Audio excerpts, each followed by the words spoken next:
Hi friends, आज आपण घरच्या घरी मस्त असा पिझ्झा बनवणार आहोत। तेही ओव्हनचा वापर न करता। येथे मी एक प्लेट घेतले, त्या प्लेटवरतीच गव्हाचे पीठ थोडेसे टाकून घ्यायचे। त्यावर पिझ्झा बेस ठेवायचा। त्या बेसवरतीच 1 चमचा पिझ्झा सॉस आणि 1 चमचा मेयोनीज पसरून घ्यायचे।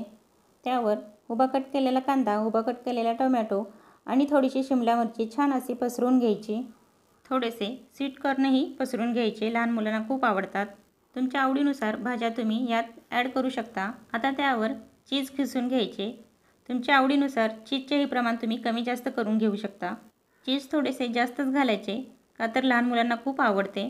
थोडेसे चिली फ्लेक्स आणि थोडेसे ऑर्गॅनो घालायचे। येथे मी कढई गरम करायला ठेवलेली आहे। या गरम कढईमध्येच तयार केलेला पिझ्झा 10 मिनिटांसाठी बेक करायला ठेवायचा। 10 मिनिटांनंतर पिझ्झा काढून तो कट करायचा। डिटेल व्हिडिओ चॅनलवर कधीच अपलोड झालेला आहे। व्हिडिओ आवडला असेल तर व्हिडिओला लाईक करा आणि चॅनलला सबस्क्राईब करा।